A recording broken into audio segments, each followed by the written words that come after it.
Voi in hi February ni som pakwa sang ni le som ni panga ni lai ni ani a nimin pi alok not khole kho a miluru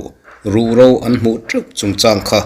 khole kho a zirtir tu pension pu h ro nga ka kum som riat ling trep to in angai dan a soite kan ngai tha anga chumi zowa an khuwa not khole daya mithikal kong than pial chanchin ngai nom tak a soite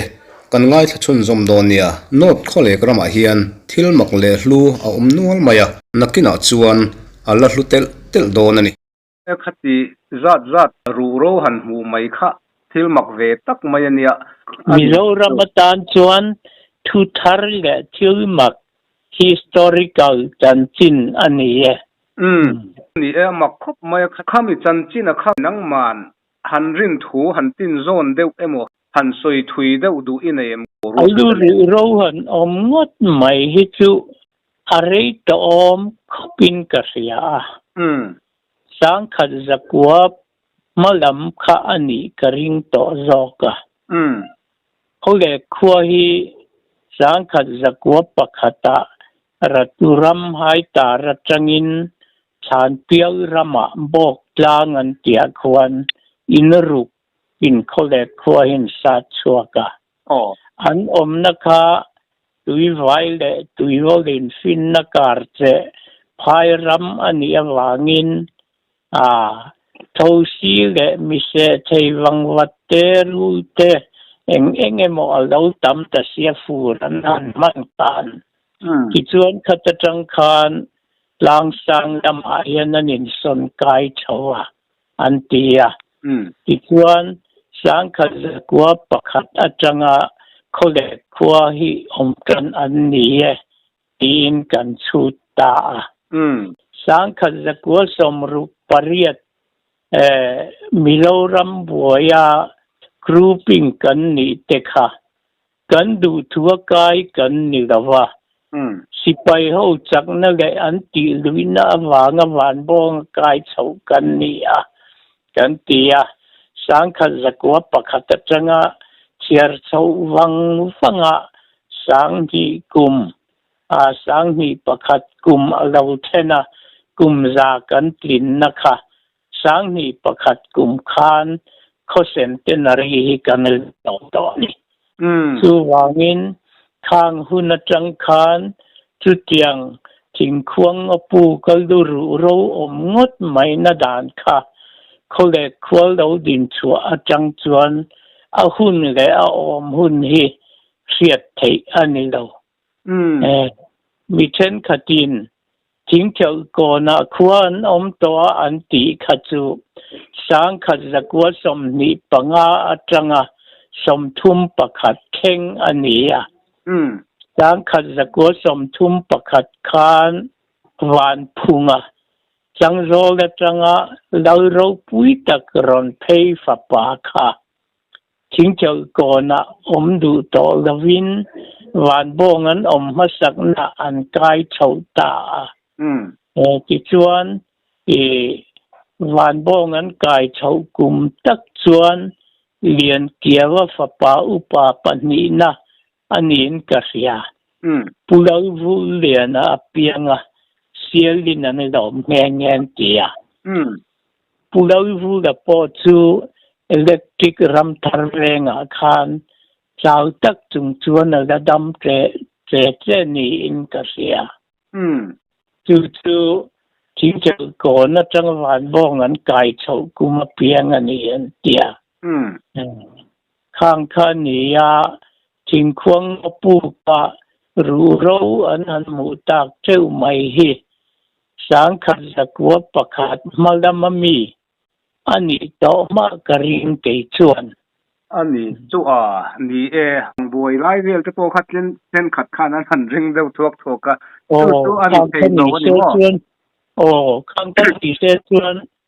kholeng mi pakhat tali nemo wan mi hian khat mi tali nemo ana riat thei kan ring si se khang dai hun ta chuan karing thei awani ke chuan rin tuin soi siat ani vit to maya ari to ani ti chua siat theya le khan din chau achang po a khalai pu siat chua lo a mi lu ro om te siat chua lo tun hun thenga lo om tamai kha sang khat zakwa malmami ani to mai ngem o ka tia thi ta akham pu pia khian mun nuam deuh mual dunga khian e chan lung phun hi enge mo sa chua oma khomun poni to mai theya thing than te khi lung phun te ho khi aziak chiar thei an yengem o ti te kangai to aziak te a omani chuan sang khat zakwan dam fe an ikaringa aziak te omulawa lung phun chok te an ni chuan uziak an thiam ma ani karing zok ma ani thing khuang ngo han ti kha enge in phua chan ni sim khi ta achaka khian kholek le van bong in kar kong pui thin tun ma khokar kong kha fit thum kong fit nga kong kha om thi na mo chumi kia nga chuan thing khuang thing korong deuh le thing lukham tiat riau te thing tuman dan vuak ri wak thin hi a oma tu na chuan a om to lawa a rei to mai chumi thing khuang om na chuani ani tak chu a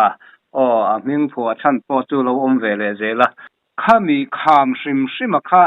chanchin dang ani thom in hre em chanchin na nei to sim em kha khama khan tun manau pangkan ni dai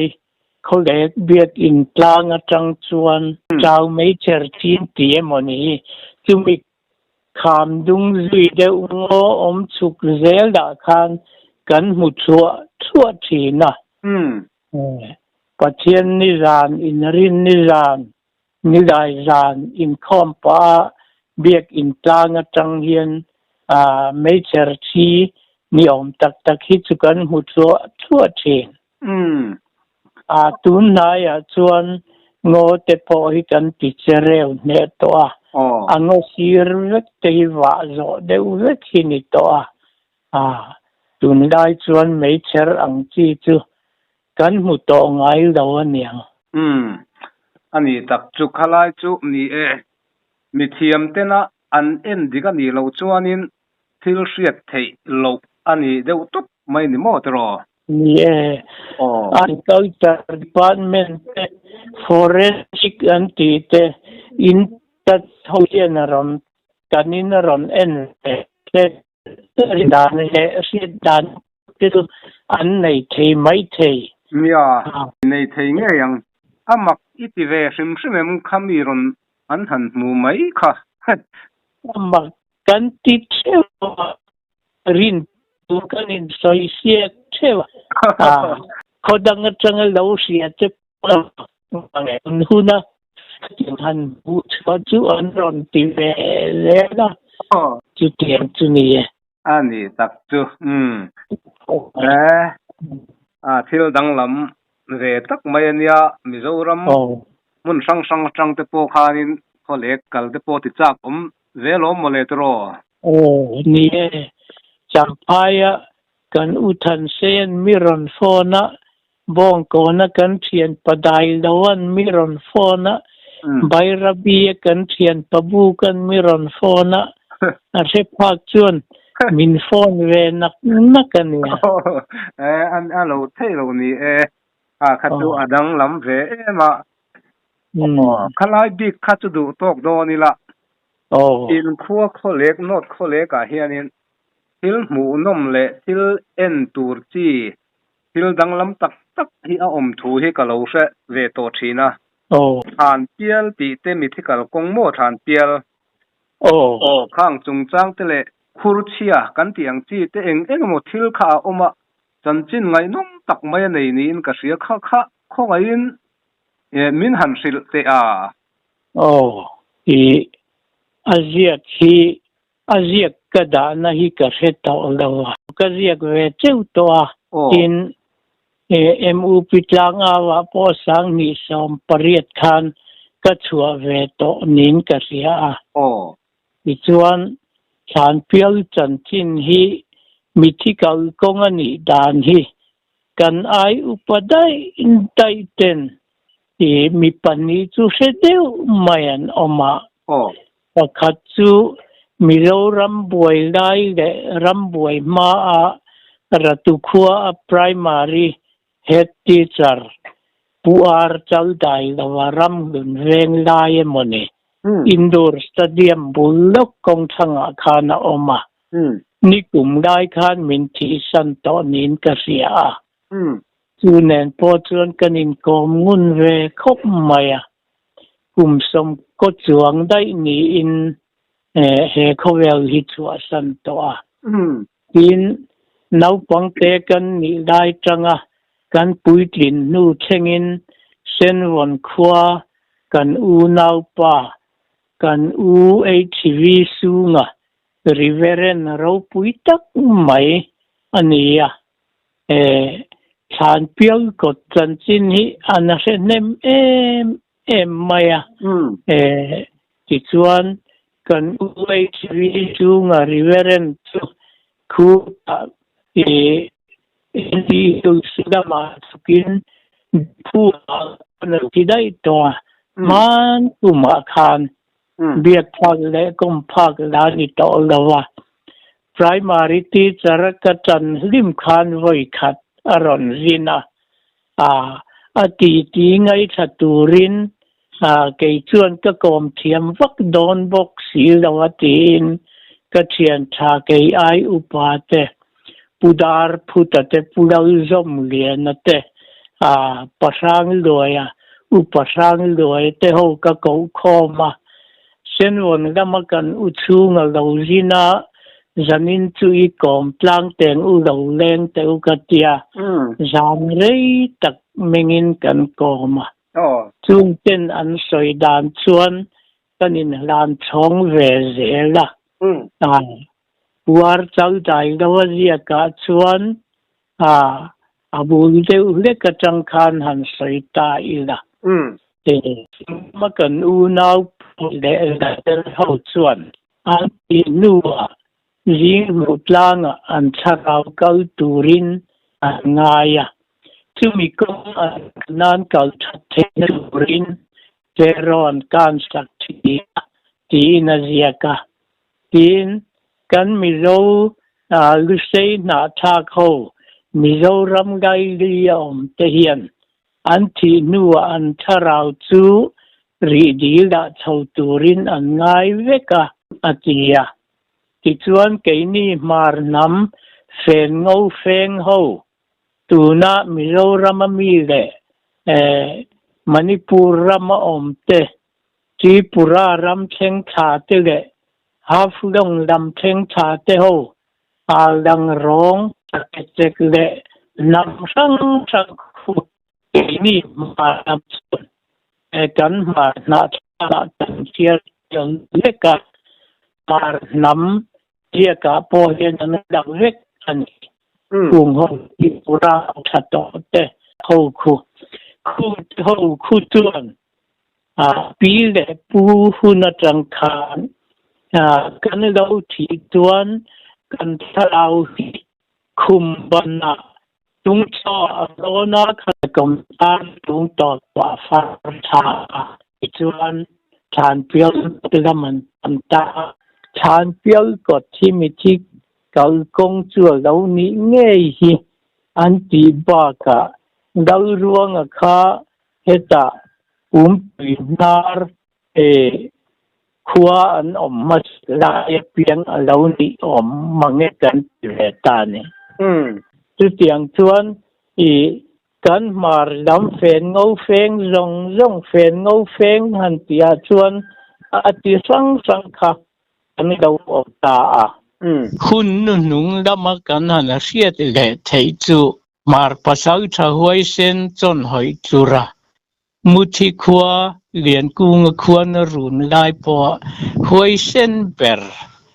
karak khua an lo hung po kan ton perang tingat ngam akha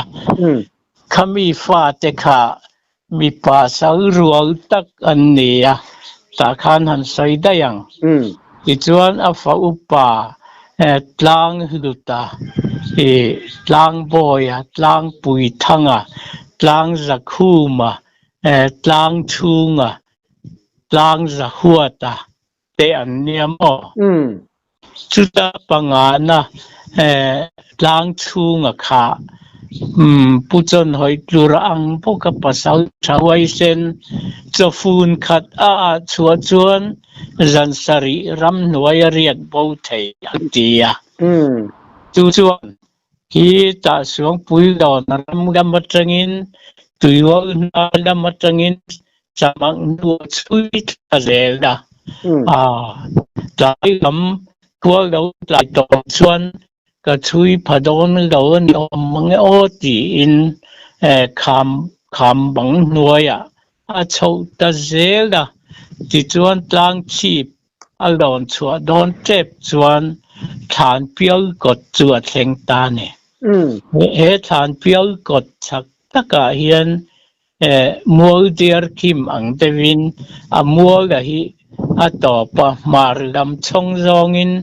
kham bang bok kha om thale zui maya i chuan khu ta a thang dewa khan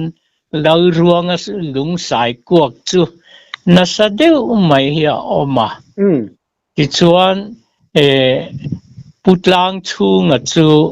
than pial ko ta khwal lo tlai tak mawangin hemi hmuna hian ria hmun kan khuar mai te anga tia kong chak lam se tham chete a chuan riak turina in siama he than pial ko thi mithi te kau kong ani an tia wangin mau ro te hi kan kham kho mange an pauri mo pauri dawe mo tin mau ro da ta chu a mau ro kham khazan khua chuan an a pauri tok khi an oma an tia ti chuan a zana reinu ko war lam nai deu po ani to mai theye mi pani hin ron tong thanok noka a pakhat jok chu anu pui o ni nge in a ria an tia chu kan nu lo kalani om mange kan lo chang teang ti in than pial kot tak lung bangkar fit thum vel lek kong a chuan an nu chu lo chang ta a lo man bet ta an ti enga nge karam chua lana iron kal ve nau pang chawi kal san le ngala atia ti chuan an nu chuan kal lo thei ka ni to lei nem nang po ram chua kha khualama inlama han hot ro atia an mule te li khua an lo war chuan ngai thalo tak hian khualam chu pan ta ti chuan an pui tharau ero kha chu lungko wa hian minem kai ro atia an pui tharau khan lungko wanem kai lai chuan a puan fen khamong lang talin anam kai an tia chu tang chunga chu tu ri ko war renen mai thalo taka in lam ho wang chu an inan then chuan an pui chu khuma thi sa lo mu in an phok let topa among tam khapuan fen in lo tuam lawa ante chuan an pui khan ra pui chung sa bel dam chung artui le sarep ta kha nau pang hovin an lawang han hola rapui chung sana sarep le artui ka te kha tin a sil tiama khang te po kha alo dik vek an tia chu wang chuan chu ta tang khi chuan ti tharau zong hian helai mun hi an lo zo ani hi an tia tin mi pa an thi chuan phê mung morin kong chak lam se tam luma ka anarin pa tina mi chian ti chuan an tuibur thir khai khan kong thanga luma chuan rin ve thin an tia ma se ma ne tambi tin ram tuk ta thoma ba po deu vek thin ania wangin alung mam hen hon artui heng ang dewa mama khachu atakok zo to alung mam hen hon akhachu butura om talo ani khu chu than pial chan chin hi kan mizo hi story le mizo le khabu chan china te hian a chuang du lo khop maya cái ni mar lam chan ani wange moni te kan tia in pasal tha chon hoi tura po kha pasal tha hoi sen lian khama khua a pasal tha hoi sen ani ya sau phiêu tanga ko thang suak pui la fa te ho anoron kai chopon an dara muthi an zuk le hoi sen beran soi khani chi khan puchon hoi raming te po kha adang phangai dawa pasal tha hoi sen soi hian ke chuanin a ming kha ka ziak lang zel ani ka zia na pianga chuan angkha than pial kop chan chin poi thei anga kan soi chu ani deu mai ani tak chu chulai ni e soi tur kha atam don thop maya ni e I han kai toy deuh mai khania jing mu tang khai soi lang zuai maya pero jing mu tang kha chu ki British ho hian min opatang hian Burma ram ga manda chou ta daya keini kan pia sen von ram tui vai chunga poson tom lung lian teu mai hi oma tun ma kan nu le pa hun masalama chuan Mizoram lung lian per chu tom lung ani sen von rama a om tiania in ri dil te po Mizoram dil lian per chu ri dil ania Burma rama a om tiania chuan sing bu tang te po chu Burma rama a om ani British hobin min ma chuan Mizoram na tha om na zong mai kha Mizoram kan lo ti mai ani don hi te katia ri dil te po kha mizo thon thu a chuan mi thikal kong ti kha ni ve ta tho maya khilai a roi ton bul te po hoi lo par kan ti te khatiang khak ani ve ta tho maya chu a in an lai po a omang tinadang lam na lai po a omang mar lam feng ho zong in than pial kota hian kan tharawan kala so ta I khobon tlang an kala khobon tlang atangin ri dil lama an chou an ti ve tho thi na ni khilai chonon po ve tho ti na ni mo ani ma sang kha zakko som nga pariat pol thum kan exam kumbu seng lai khan he than pial ko thinau pang ruagin tan vai pa chung lai hun chuan ate tampu chak lampang Fremong mora anarin te po kanin ko mu naka su chiang chuan mar lam nam lam om zong chuan tin mana khan reng kai mi Suratan pu reng kai mi hi upatak puminga hian YMA te thu in tlan piala mi kal pui ro atia anzuk en pui to boka in keini kausan EFCI kausan pastor lian deuh mai sial mata hi aron sina chu chuan ka hmu duh ve khop mai a tia chu kholiana kan district superintendent nen an pani khan ka hruaya than pial hi ka zuk en pui to boka ti chuan sang ni som pasari kum khani in ka hria Mizoram chunga EFCI zong KTP General Conference kha kholekin kan donga chumi tum chuan aizol da kan mar mithiam pudal than ku nga mar excise daman ho tupa sang deuh mai nin ka hria chu le anu pui le anau tenen kan sumo khan kan zuk en pui ve to boka ka tiang khan ram tinami po hian an to ve nak tho chu ani an tak chu khua tang khan eng tia hlang e than pial kot tak hi chu KM Lipon ani karinga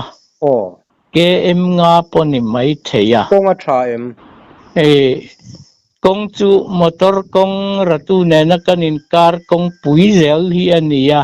ma se motor tlan kha ta wang hian an nim thin dewa tlan tlang chu har dawa than pial kot wa then na takhi approach khan fing khat vel hi chu khotlang ho tu tenemoni an lai to chu pudar kam lo te tui khwa lai JCB kha ka mang ve a jeng sang thumin chu ta tang approach wapan na zong kha chu ka ti tir ve ke po in in tinai tu pa ve devin ka om ve ni ani chu a chu lai nikum lai mai khan kan fa pa tur hun thar ve ngami lau ven hi ma mar kha alo zina than pial ko thika tlo du ve khom mai izuk enang utita ke chu ka theng thei to dawa MUP mi pani le VC pani te kha asuaya anzuk ena khai hetiang bak hi enge om chuangang waiting set chol ha dam na tur waiting set sakangai ni hi atia nikum top dam khan aming chuan waiting set te po kan save to adu du tlo thein akong kha anim ni ma sega ton hara om chuang lawa adu du tlo thei mu thein a omani ani tak chu a hlu le mai a chu lai chu a than pia la tak kha eng ang ruang am nge kham nge lung nge khating khan kan han mi thla dana chon than pial te kha chuan alung ang deuh te po kha zumi thla deuh eng angin nge a pian mang than pial taka kha tui vol chunga tang khan thang lama to patangin kham ko kha om chho zel da khita tlang chip athendona lungbang vek kha alo top maka fit thumvel om kong te hi a oma chumi chak lam chu kham bang vekina om le a mual der kim tiang hianin ti chuan amar lam zong kha khamina om thale vekta a chumi mar lam khama chuan lau ruang lung sai kuak chu a oma ro pui deuh mai ani ve a ti chuan than pial kon mi thi tharawi nan zo ber lai chu atlang chip han thlen don lai tlang chip han thlen chia ma khan a omani khung tripura lam le not kachar hills lama kan mar mi tla that thleng thak thui deuh te chuan helai than pial kot lung te po hi an hona an thu la emo an thing rema emo an khung tha ani an ti ve thi na lom ni chu a ro pui dang lam le mai a kha kan lo se vak lo a khu mun poi mo pera kholek mi te chuan kan ngai ani ya Mizoram history le zirlai buat a chuang phak la alang sar lawa than pial ko thi ri dil bula om ti te po a om nok tu ni ome ma se khole ka changa mar thang lam kilometer li po nemo kilometer nga vel emo aniang karing khalai khani e kan lo fe vak lova khatiang khopa chanchin ngai nom le chanchin han nei hi ti lar deuh chu ang ai ani chu mole a khomi te hi kan sia wa in kan beng hong lo bok kan niam hloma engma han ti lar ngai na po kan sel dawa mana khan i muthi kong lam kha zuang tu ye monia khan UPC pastor chuan miron phone ve chot do a ka hiat angin ka thei ang chuan UPC pastor kha chu kana hiat tir ve chu ni kha nang ma khan khami chanchin bor le adang atipo khaziakin tu na hen ilakol tha ve tro ka zia te ho kha ka mu zo ta lawa tun nai mai thakhat rel a hian sang khat zakwa somruk pasari kum khan than pial kot takhi kapatu amanga kapate unaw zinga upar ber hian lawana ya ini khan phai top tu yol kam kan thanga ramabuai na satak mawang khan kan zuk nei ngam talawa anai deu chutin kapa lo kha kanin kop puita a lo kop dang chu zong thawin khami kum po khan lo tho lai zulai tha nge niang oga sa po ka se sang to lawa kapatua manga nu pui kha kanudam ku ngi khan voin chu kapa in miron ko tlat mai toy nu miron tia atia inga ma kan ngai sak lawa ke ni ne Mizoram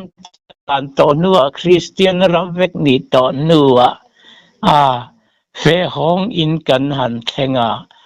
nam ku ngi pa lam herami athi ti thu kha kan dong ta a khang te po kha angai ruat na adon nge ni bo ro ka khan a benga theng ve nge ni don ni chung ang lo deuh te po khulai than pial ko ti le a che vela khuan her sengo vela te khuan thom tam tak hi riat a om thin ani mana sang kha zakwa som riat pariat khothar kan kai lim lai khani in ka ria sakordaya ICI mei chekhom pui phuai buang khua te an kala an pastor chu pastor rem thanga ania el ti sang chala u khani nge ya chu mei chia kha pasari vel da ruaya sakordaya khom puyen zung manga thotan ni khom pui tinan hoa ratu theng bas an chuanga ratu atangin kholek ban turin ke inan ron chauta her sengo pui an then dai chuan voi le khata khi pui ni om tak ri huo mai le thing buk te soi sung ni om tak kha ana seta mei che ho chun lau lu tuka an pastor khan huan bet tatan kwa bet chewa kong lai khan an in beng bere bua chu zandar kwa an ron theng chawa kan ina ve kan riak nge ya la in dang an thlen in a san nei ma se kan ina khan an mu khom vek ta an soi kha riak ten ka da tha tin so pia deu mol peng kong koi kan ti mai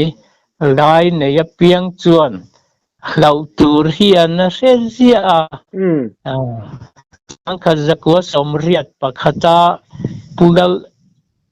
pugal oya nei inemoni zana hian thing ram nga pui thing tluri te atuluang kal rui te hikan se thina a lau om te ania athang le tu somriat pariat athang le tu kha kan mak padar chung nuan ya chunung in nei ngam tak tak do ne mi atirok mai enge kan ngam lawang le ati maya chu po chu an nei ya lawan wa zawa lo ha ni chuan amonga mun ni chawa me yan pe mana ram tina kha tokin me in pe veka chu po chu anei tu pa chuan min hal puya zang khai khop mai ti then chawa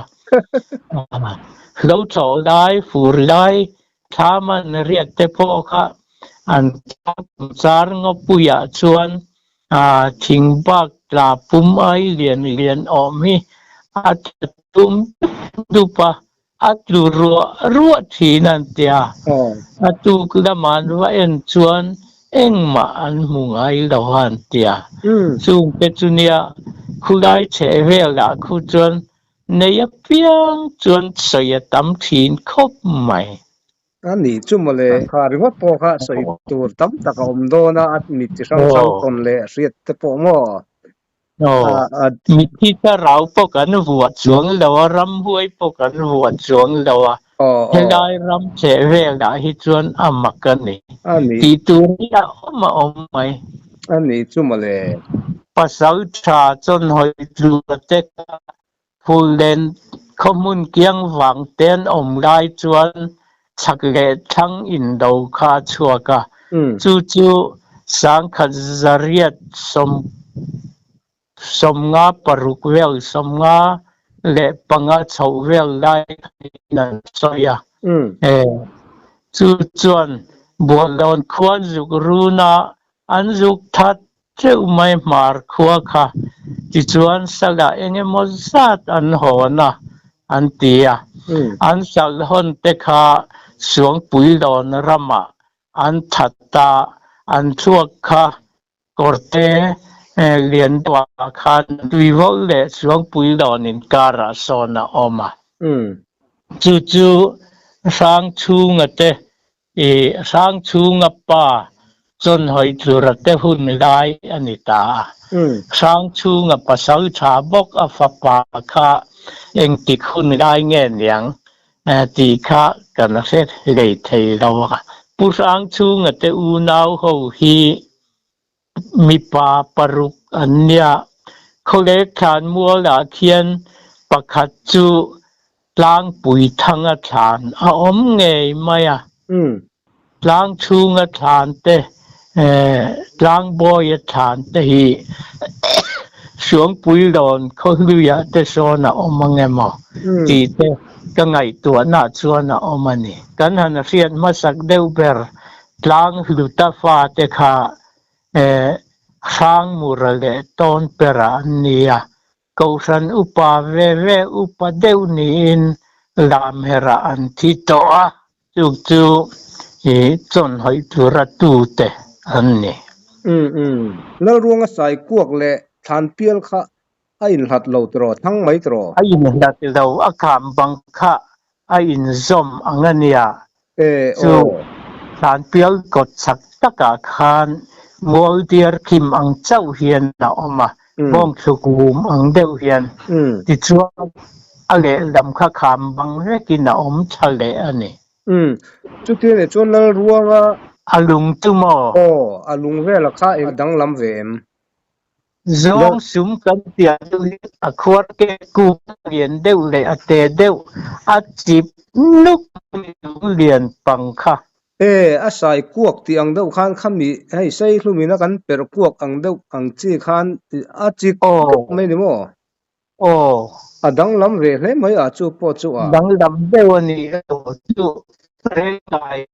ปุตระนี่มิงอารมณ์เราพอชวนอันสุกเอ็นปุยะเฮตียงบางบางปรมเอาจูอินอติเอ็นเตียเนี่ยถ้าไล่ใครมีเจ้ารามาทิลลุตักไม่เลยขัดยังทิลดักเลดังลำหมู่ตัวเราอมนวลมาอะข้อเล็กอินข้อรามาคันคู่เจ้าคู่มันได้จังกันเสียดอันเนี้ยนิมิตทิลเทงค่ะทิลเทงทาร์จันจินทาร์ทุทาร์ตักอะไรนี่เนี่ยตัวน่ะจวนนี่หลุดน่ะจังกันเสร็จจันเฉาเจลมีเจ้าเตปอเฮียนทางเตปอขันนักกินน่ะจวนนี่ไอ้เจ้าละจังอ่ะกงอ่ะชานี่เพยจวนละเหลาเตเนี่ยตัวน่ะตัวน่ะจวนขัดยังทิลจะตั้งสังขะโลหุ่มขัลชาเสละอินขดลางมีปอขันอากาศคงเตงหมดแต่ขัดให้อ่ะเสียมขันนี่เสละจวนลุเลจวนละจู่ละว่าคุรุชีอะค่ะจันจินสวยตัวนี้อิสราเอลคุรุชีอะค่ะสจุกสีรัมกันตีอะอาวะลักพบมาอะเกมรุกเวลเกมสรีเวลละวันนี้ไม่เทียกันนับปันได้สังขัดจักวสมงาปังงสมงาปลีคันบูเซงรอเฮียนกันว่าเวดัมตามันนี่ทุกวันปุลลโอยเฮียนอะไรตรอติชาปัดลิงดุงเจนเซตุราคานตางะมาเพลเองหมดที่จินมาใส่เจนเสียมาอากาศชัวกะไม่อัธรในอินอารมณ์จอกอันเตียจู่สังนิปลิกุมคานอัทังเจียระหว่างกันเนี่ยทิ้งบุงเล่มาบุงอันคารงไทยทีนั่นเตียทิลดังลำเวตักจุนี่ริมมาอันหน่วยข้ามมันนี่เงี้ยนี่เราข้ามเรารำปัดชลายแล้วกันเนี่ยสังนิปลิกุมกันเราปอข้าอาลูอาคานรำจาเลสอมกันเตียอาดุมาจาเลสอมกันเตียรำปัดชะตักขามลุงบังเล่ลุงปุยดังปมุตุระอมวักเราอาคุรเชียคาฟิตจันเวเวลอมเฮียนักเก็พักอาบังกัจูลุงบังอันนี้ตีตัวเรียดใช้เวกันอันนี้จูขลายข้าล้อมขามนี่สิเรารำปัดชลายขัดอย่างฟัวทุกลุงพ่อท่าก็เลยรุงไทยอันไม่ค่ะมักเวคบไม่ขลายโปค่ะเขาเล็กขัวเซนเตนารีกันลมดานกันลมโดนได้ปอินเขาเล็กดินจันจังะวิสินโดนดานตุนหุนแท่งนี้อีไทยอังอินเราอินบวชใส่แต่มินเตียก็ไทยโตกินล้อมตะกินกระชางก็ไทยพอโตปินก็เราบวยปุยแวซึมจูกรูปิ้งกันโตรอขจูกันดูทัวนี่เราสิไปเขาวินตีลุยน้ำมินกระคอมันเนี่ยเขาแหลกอมอังเร่งกันนี่กันติไม่จูว่ากินมีตำตักจนสังขารโกสมสรีปนีจังขานันินช่วยทะเลเกนี่จูสังขารโกปะขัดจังขานกันนินช่วยลังปอร์ไม่เนี่ยเราจำขาอุละจำตะกินอมรู้นี่เลย